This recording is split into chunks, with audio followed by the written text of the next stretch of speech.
So here we are. ये Delhi police की गाड़ी है, इसका देखिए क्या हाल हुआ है। हमारी आर्मी, देश के आर्मी के लोगों को भी पत्थर मारा जा रहा है।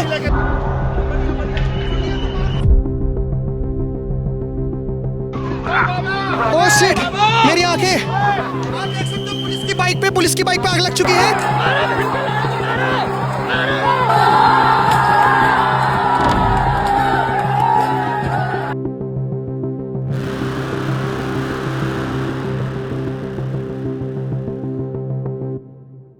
और सुनो एक बात, एनीवेज मतलब तुम मुझे इतना अकाउंटेबल होल्ड करते हो, मतलब ये कोई नौकरी है क्या ये प्रोटेस्ट होना? तुमने मुझे इलेक्ट किया है इस पोजीशन के लिए।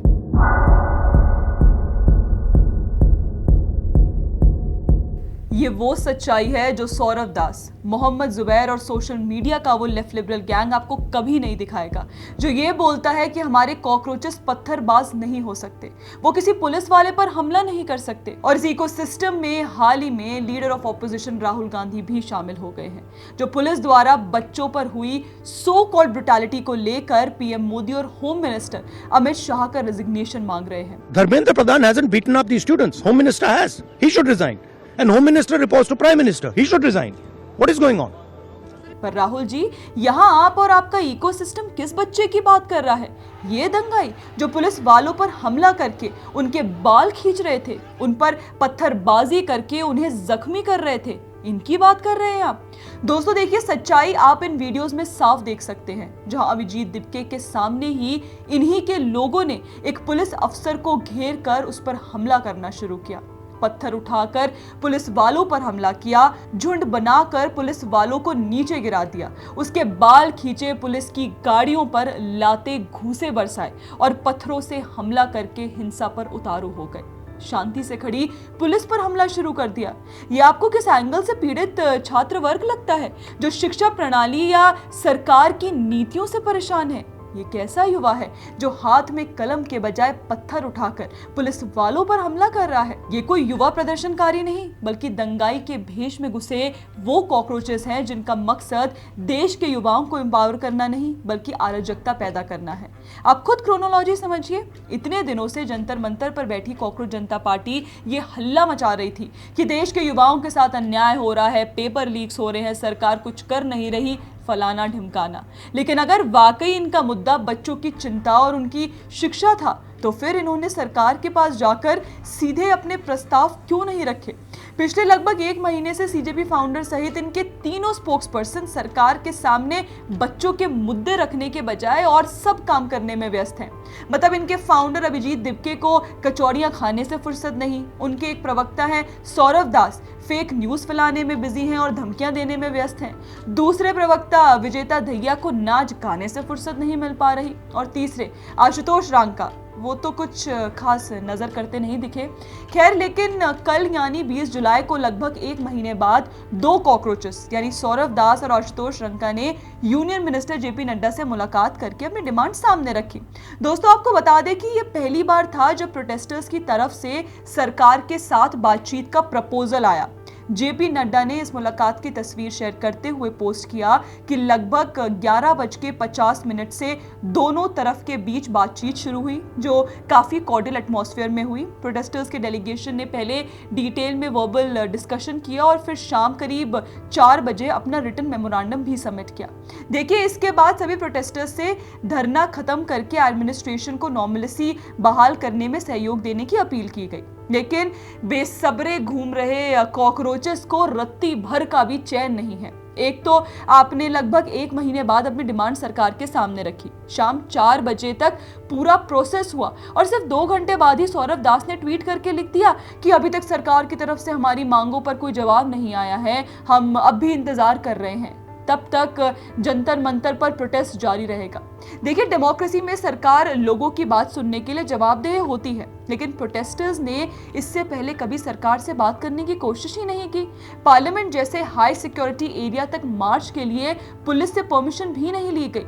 डेमोक्रेसी में हंगर स्ट्राइक तब की जाती है जब बाकी सारे रास्ते फेल हो जाए, लेकिन यहाँ इसे पहला ही ऑप्शन बना दिया गया। और अब इसे 2 मिनट में बनने वाली मैगी समझ रहे हैं कि कल शाम बात की और रात तक सरकार फैसला भी सुना दे।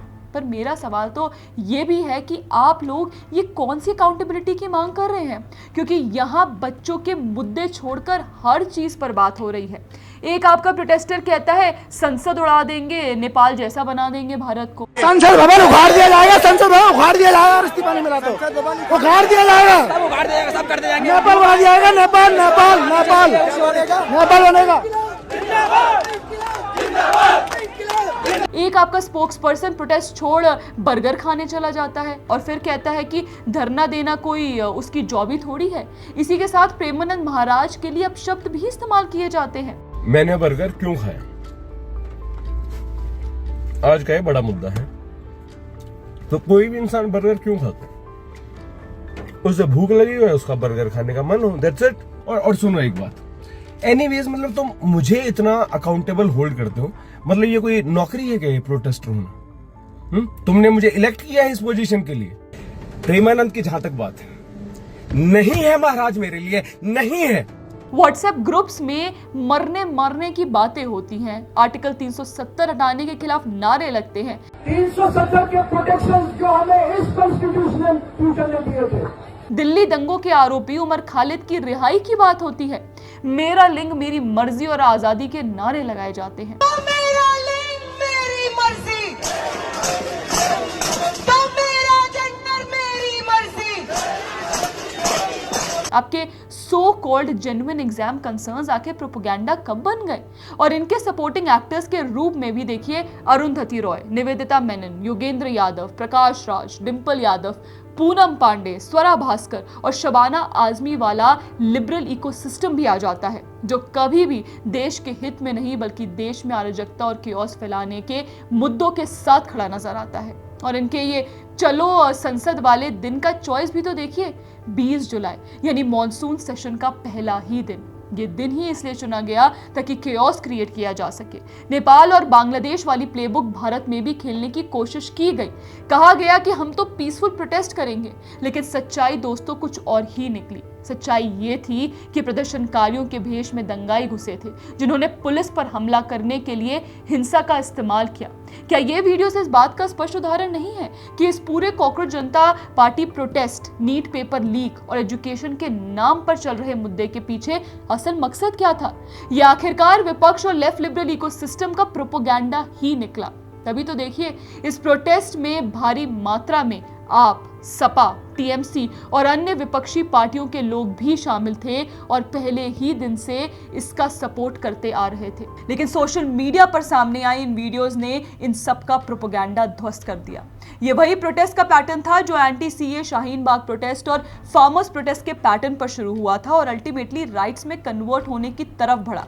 जैसे शाहीन बाग के बाद दिल्ली दंगे हुए और फार्मर्स प्रोटेस्ट के बाद रेड फोर्ट पर हिंसा देखने को मिली। ये बात इनफैक्ट हमने आपको अपने एक पिछले वीडियो में भी बताई थी कि कैसे लाइब्रेरी से लेकर लंगर तक सीजेपी का प्रोटेस्ट भी पुराने प्रोटेस्ट की टाइमलाइन और पैटर्न फॉलो कर रहा था, जिसका अल्टीमेट एम राइट्स ही था। और उसी पैटर्न की एक झलक कल हमने इन वीडियोस के जरिए भी देख ली। वीडियोस आपके सामने हैं, क्रोनोलॉजी भी आपके सामने है। अब फैसला आप खुद कीजिए कि ये वाकई स्टूडेंट्स का आंदोलन था या एजुकेशन के नाम पर चलाया गया एक और पॉलिटिकल प्रोपेगेंडा। दोस्तों अपनी राय हमें कमेंट सेक्शन में जरूर बताइएगा। बाकी ऐसे और वीडियोस के लिए आप हमारे चैनल को सब्सक्राइब करना ना भूलें।